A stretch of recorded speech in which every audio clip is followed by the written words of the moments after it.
पाया जाता है कि आपने मंदिर तोड़ के मस्जिद बनाई है, तो वो कभी भी वैलिड मस्जिद नहीं हो सकती है। कोई भी समाज से क्यों नहीं पूछता है कि भैया आपके पास क्या डॉक्यूमेंट है जिसके आधार पर आप वहां बैठे।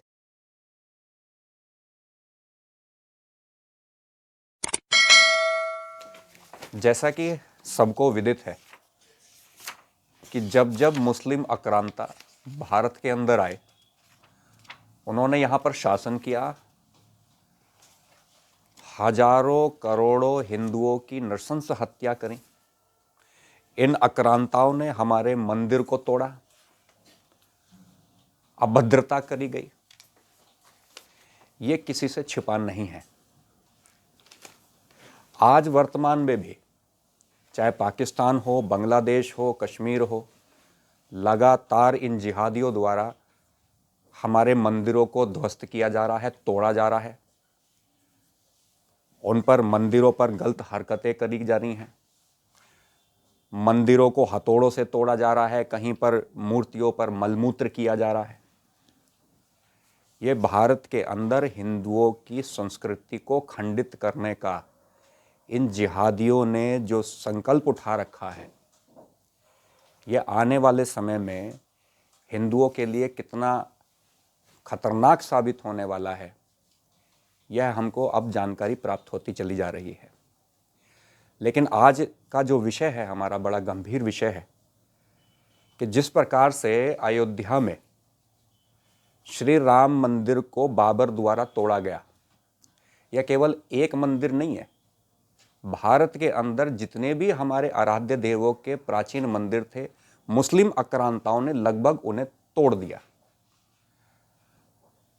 बहुत संघर्ष करने के बाद अयोध्या के ऊपर हमने विजय प्राप्त करी और आज वहां भव्य राम का मंदिर बनाया जा रहा है। लेकिन बिल्कुल उससे मिलता जुलता जो मथुरा का विषय है, वह भी इतना ही गंभीर बनता है, क्योंकि योगेश्वर श्री कृष्ण की जन्मभूमि और हमारा जो सबसे प्राचीन मंदिर योगेश्वर श्री कृष्ण का था, वो औरंगजेब द्वारा जिस प्रकार से तोड़ा गया, आज उसके विषय में हम वार्तालाप करेंगे।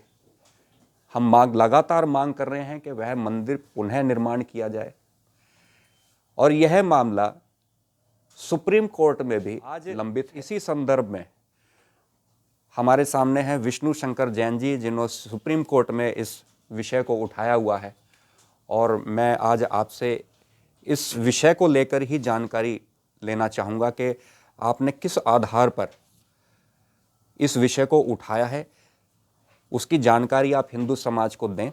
मेरी आपसे ये बहुत बहुत आभार और स्वागत। आज आपने इस इम्पोर्टेंट विषय पे मुझे अपनी बात रखने का मौका दिया। देखिए, सबसे पहली बात मैं 2-3 चीज़ें क्लैरिफाई कर दूं। सुप्रीम कोर्ट में ये मामला श्री कृष्ण जन्मभूमि का पेंडिंग नहीं है। ये इस समय मथुरा की सिविल अदालत में विचाराधीन है और इसकी अगली सुनवाई 5 जनवरी को निर्धारित है जी। इसके अलावा सुप्रीम कोर्ट में जो प्लेसेस ऑफ वर्शिप एक्ट है, उसको हमने चुनौती दे रखी है, जिसमें सुप्रीम कोर्ट ने नोटिस जारी किया है और उसमें अभी केंद्र सरकार का जवाब आना बाकी है। और वहाँ पे क्योंकि श्री कृष्ण जन्मभूमि और काशी विश्वनाथ के मामले में ये हमेशा एक मुस्लिम पक्ष ऑब्जेक्शन उठाते आए हैं कि ये मुकदमा नहीं चल सकता है क्योंकि प्लेसेस ऑफ वर्शिप एक्ट से बार्ड है। इसीलिए प्लेसेस ऑफ वर्शिप एक्ट के उस पहलू को भी हमने, उसकी संवैधानिक वैधता को भी सुप्रीम कोर्ट में चुनौती दे रखी है। पर अगर हम श्री कृष्ण मंदिर का अभी हम जो केस, मैं आपको जो हिस्ट्री बताने जा रहा हूँ, अगर हम उसको देखेंगे तो हमारा लीगल आर्ग्यूमेंट ये है कि इस केस में places of worship act apply नहीं होता है, अट्रैक्ट नहीं होता जी। अब श्री कृष्ण मंदिर का इतिहास बहुत रक्त रंजित इतिहास रहा है। इसको मुगल आक्रांताओं ने इतिहास में काफ़ी बार विध्वंस किया है और तोड़ा गया है, और इसका इतिहास में प्रमाण मिलता है। आखिरी बार जब इसे तोड़ा गया था तो इतिहास में प्रमाण मिलता है कि 1618 में राजा बीर सिंह बुंदेला ने, ओरछा के जो राजा थे, उन्होंने इसको 33 लाख रुपए की कॉस्ट से बनवाया था। उसके बाद औरंगजेब ने 1658 में वो आगरा और मथुरा का राजा बना, वो उसके कंट्रोल में आया, और 1670 में उसने फरमान जारी किया जो मजलिस आलमगीरी के पेज नंबर 95-96 पे कोटेड है, और जो महान हिस्टोरियन है जडूनाथ सरकार, उन्होंने उस फरमान को ट्रांसलेट भी किया है। और वो फरमान ये कहता है कि जाओ जाके देहुरा केशव देव की जो देहुरा है, जो मथुरा की मंदिर है, उसको तोड़ दो और जो बड़ी और छोटी मूर्तियां हैं उसको आगरा की जहनारा मस्जिद की सीढ़ियों के नीचे दबा दिया गया कि जब वो नमाज पढ़ने जाएं तो उसको कुचलते हुए जाएं।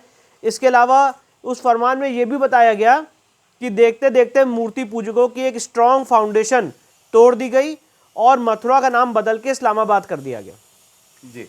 ये फरमान औरंगजेब की मजलिस आलमगीरी के पेज नंबर 95-96 पे है। और मैं ये चाहूँगा कि इस केस के माध्यम से हिंदुस्तान का बच्चा और आपके माध्यम से हिंदुस्तान का बच्चा उस फरमान को और उस जडूनाथ सरकार के उस फरमान के ट्रांसलेशन को पढ़े और समझे कि वहाँ पे एक भव्य मंदिर को तोड़ा गया है। इसके बाद हाँ जी बताइए।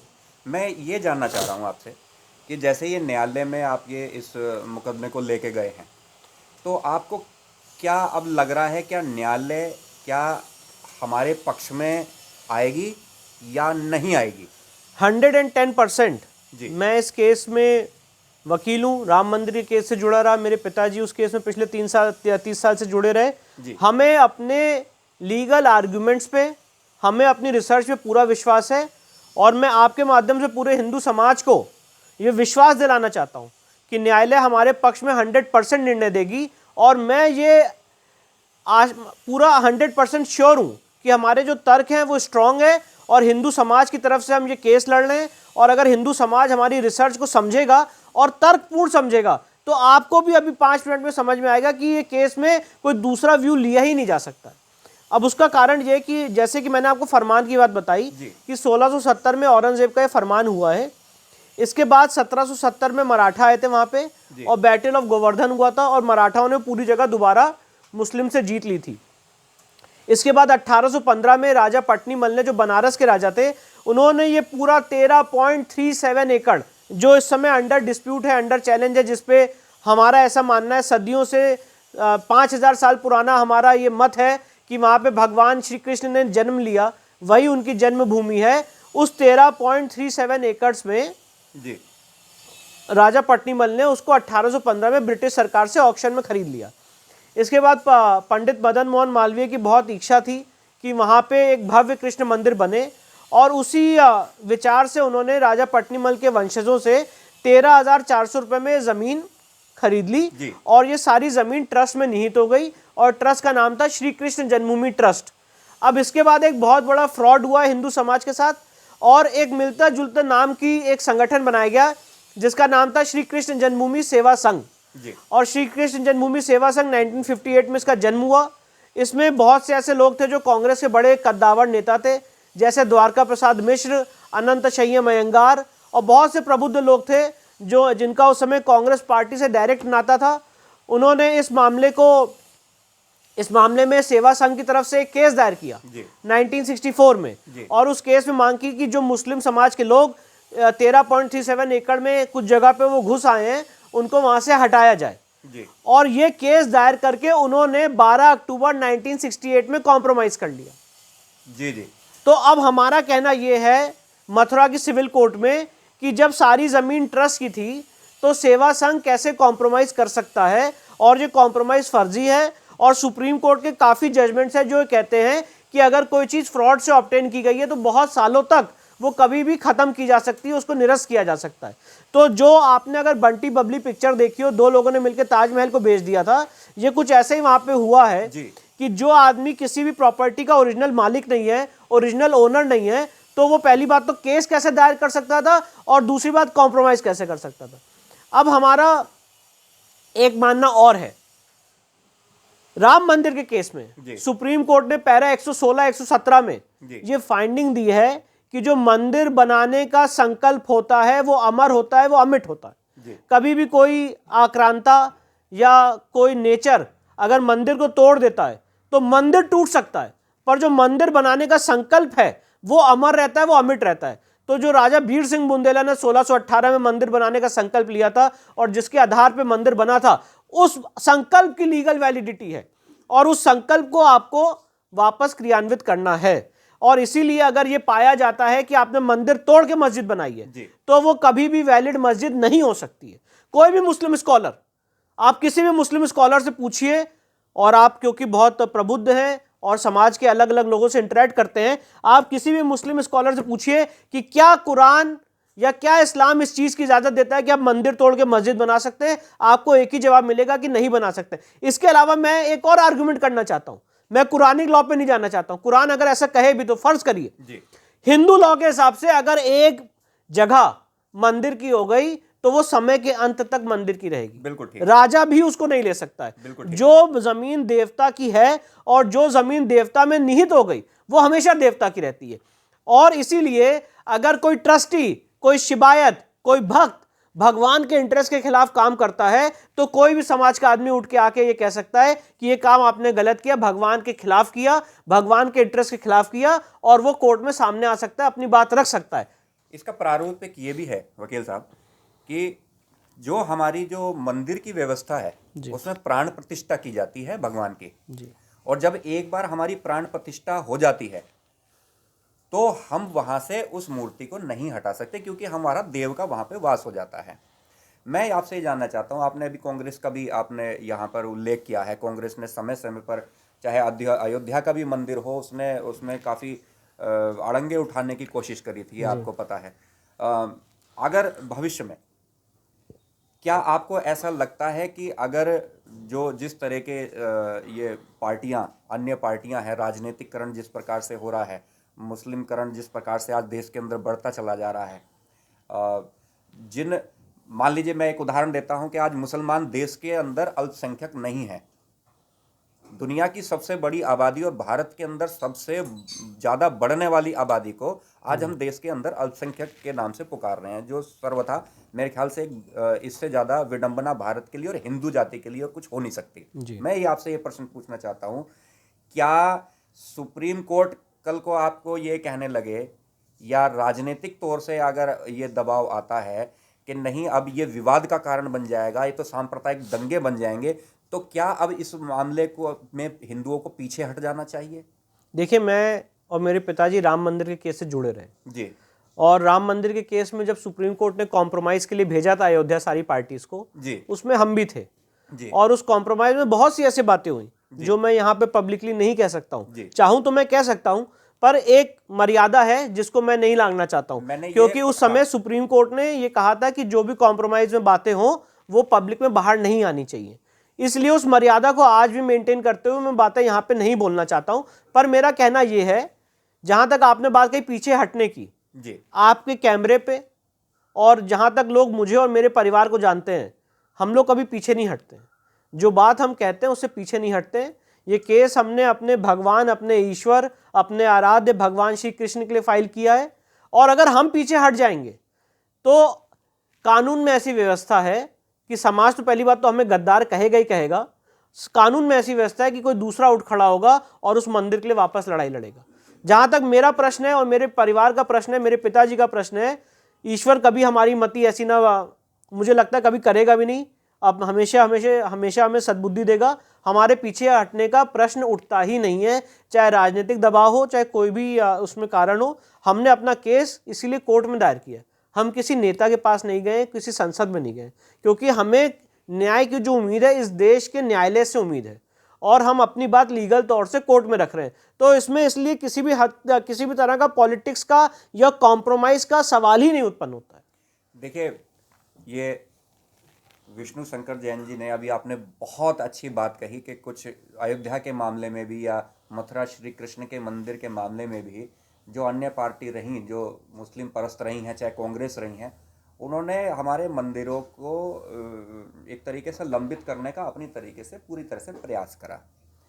मैं इसी संदर्भ में आपसे ये पूछना चाहता हूँ, एक अधिवक्ता के तौर पे नहीं, एक आम हिंदू के तौर पर, एक आम समाज के तौर पर, कि कितना आवश्यक है ये मंदिर बनना? देखिए, भगवान श्री कृष्ण ने जहाँ पे जन्म लिया, क्या वहाँ पे किसी भी तरह की मस्जिद हो सकती है? बिल्कुल ठीक बात है। ये सबसे बड़ा प्रश्न है और ये प्रश्न मुझे, आपको, हिंदू समाज को अपने मन से पूछना चाहिए। जहाँ पे भगवान श्री कृष्ण ने जन्म लिया वहाँ पे क्या किसी भी तरह की मस्जिद हो सकती है? मैं और धर्मों का उदाहरण नहीं देना चाहता हूं कि वेटिकन सिटी में मंदिर हो सकती कि नहीं, काबा और मक्का में मंदिर हो सकती कि नहीं, मैं उसमें नहीं जाना चाहता हूं। मैं ये कहना चाहता हूं कि जहां पे मेरे आराध्य ने जन्म लिया, 5000 साल पहले जन्म लिया, जिसकी तिथि, जिसकी गणना हमारे पास है, जहां पे किसी भी तरह का दूसरे धर्म का कोई हस्तक्षेप नहीं था, लीगली हमने उसको परचेज भी किया है। कोई मुस्लिम समाज से क्यों नहीं पूछता है कि भैया आपके पास क्या डॉक्यूमेंट है जिसके आधार पर आप वहां बैठे? हमने तो आपको अपने सामने 50 तथ्य और फैक्ट्स रख दिए कि हमारे राजा पट्टिमल ने 1815 में इसे ब्रिटिश सरकार से ऑक्शन में खरीदा था। उनके पास क्या डॉक्यूमेंट है ये बताने का कि वो वहां पे किस हैसियत से बैठे हैं? तो इसीलिए मथुरा में श्री कृष्ण मंदिर का बनना बहुत जरूरी है, क्योंकि भगवान कृष्ण धर्म के देवता है, धर्म संस्थापना के देवता है। और जो भगवान कृष्ण ने हम लोग को धर्म का मार्ग दिखाया, मैं गीता का हो सकता है बहुत बड़ा ज्ञानी नहीं हूं, हो सकता है मुझे गीता के बहुत बड़े श्लोक ना पता हो, पर मैंने गीता की एक बात हमेशा समझी है कि हमेशा अपने धर्म के लिए, अपने कौम के लिए, अपने समाज के लिए अन्याय के विरुद्ध खड़े रहो। तो अगर जो लोग हमारे देवता की जमीन पे आज वहां विराजमान हैं, ये इस धर्म के, इस कौम के, इस देश के लोगों का क्या हक नहीं बनता है कि अपने ईश्वर के लिए, अपने जमीन के लिए, अपने मूल भावनाओं के लिए लड़े? और जहां पे आपके आराध्य ने जन्म लिया है, और क्या कोई, मैं तो एक और चैलेंज देता हूं, हो जाए जीपीआर सर्वे, ग्राउंड पेनिट्रेशन रेडार के जरिए और आर्कियोलॉजिकल सर्वे के तहत वहां पे सर्वे हो जाए। अगर वहां पे कंस का कारागार मिल जाता है और एक भव्य स्ट्रक्चर उस 13.37 एकड़ के नीचे मिलता है, तब क्या करेंगे? देखिए, हाँ, आप हाथ कंगन को आरसी नहीं होता है, जो साक्ष्य हैं वहां पे सारे डॉक्यूमेंट्स चिल्ला चिल्ला के बोल रहे हैं कि ये भगवान श्री कृष्ण की जन्मस्थली है, और वहां पे किसी भी तरह के औरंगजेब के मस्जिद को हम टॉलरेट नहीं कर सकते। ये बात सही है कि मैं हिंसा में विश्वास नहीं करता हूं, मैंने समाज के किसी भी व्यक्ति को कभी भी नहीं कहा कि आप कानून को हाथ में लीजिए, पर हां, कोर्ट में जाके अपनी बात लीगल तौर से रखना हमारा, इस देश के संविधान हमें लीगल हक देता है। और इसीलिए मैं अपने लीगल हक की लड़ाई हिंदू कौम की तरफ से लड़ रहा हूं, जिसमें किसी भी तरह के कॉम्प्रोमाइज का कोई सवाल ही उत्पन्न नहीं होता। मैं अंत में आपसे एक प्रश्न करना चाहूँगा जो बहुत आवश्यक है हिंदू समाज को, मुझे लगता है इसकी जानकारी भी होना बहुत आवश्यक है। मैं आपसे जानना चाहता हूँ, आप एक अधिवक्ता हैं, आप इस मामले को बहुत गंभीरता के साथ लेके चल रहे हैं, वो दिखाई भी देता है कि आप बड़ी आत्मा के साथ, आत्मीयता के साथ इस विषय को लेके चल रहे हैं। आपको क्या लगता है कि अभी कितना और समय लगेगा इसको न्यायालय को हमारे पक्ष में इस विषय को करने के लिए, मथुरा मंदिर की जमीन को समाज को सौंपने के लिए कितना और समय लगेगा? देखिए, राम मंदिर केस 1950 में गोपाल सिंह विशारद ने उसकी चिंगारी और उसकी लौ जलाई थी। समाज में चेतना उत्पन्न हुई। 1989 में उस मामले की इंपॉर्टेंस को देखते हुए इलाहाबाद हाईकोर्ट ने उसे 3 जजेस में ट्रांसफर किया। फिर उस मामले की गंभीरता को देखते हुए, लोगों का मन देखते हुए, जन भावनाओं को देखते हुए 2010 में फैसला आया, और फिर सुप्रीम कोर्ट में 10 साल लग गए, 9 साल करीब लग गया उसका निर्णय आने में। तो मुझे लगता है जैसे जैसे हिंदू समाज में चेतना उत्पन्न हो रही है, उसी तरह से न्यायालय भी, हम ये मांग करेंगे कि कोर्ट इसका फास्ट ट्रैक इसका निर्णय करे, और ऐसी व्यवस्था हो सकती है। राम मंदिर केस में ओरिजिनल ट्रायल हाईकोर्ट में ट्रांसफर किया गया था, और श्री कृष्ण मंदिर की इंपॉर्टेंस को देखते हुए आपके माध्यम से मेरी मांग है, और हिंदू पब्लिक से यही मांग है, हमें कोई चंदा नहीं चाहिए, हमें कुछ नहीं चाहिए, हमें सिर्फ इतना चाहिए कि आप अपने सोशल मीडिया के माध्यम से, अपने ट्विटर, फेसबुक के माध्यम से रोज ये डिमांड करें कि इस मामले में जल्द से जल्द न्यायालय अपना निर्णय दे, और इस मामले को हाईकोर्ट में ओरिजिनल ट्रायल इसका किया जाए, और 6 महीने के अंदर ओरिजिनल ट्रायल इसका कंप्लीट हो। हम एविडेंस देने के लिए, हम सबूत देने के लिए, हम अपना केस लड़ने के लिए तैयार हैं, और ये हो सकता है। पर दिक्कत ये, जो आपने सवाल पूछा, आपने बिल्कुल सही सवाल पूछा, देरी। जो मुस्लिम पक्ष है वो इस केस में लटकाने, अटकाने, भटकाने का प्रयास करता रहता है। कभी प्लेसेस ऑफ वर्शिप एक्ट का ऑब्जेक्शन ले आता है, उसके बाद कभी कहेगा सूट नहीं रजिस्टर हो सकता, सूट मेंटेनेबल नहीं है। तो ये सारी दिक्कतें उत्पन्न हो रही हैं, गतिरोध उत्पन्न हो रहे हैं, पर हमें पूरा विश्वास है कि हमारे साथ भगवान श्री कृष्ण है, और हम उनका केस लड़ रहे हैं, और हम अपने कर्म योग के माध्यम से इस केस को जीतेंगे, और वहां पे भव्य श्री कृष्ण मंदिर का निर्माण होगा। बहुत बहुत धन्यवाद विष्णु शंकर जैन जी। आप ये जो धर्म की लड़ाई लड़ रहे हैं, पूरे हिंदू समाज का साधुवाद आपके साथ है। मुझे आशा है कि आपको शीघ्र इसमें सफलता मिलेगी। लेकिन दूसरी तरफ हिंदू समाज को एक मैसेज ज़रूर देना चाहूँगा।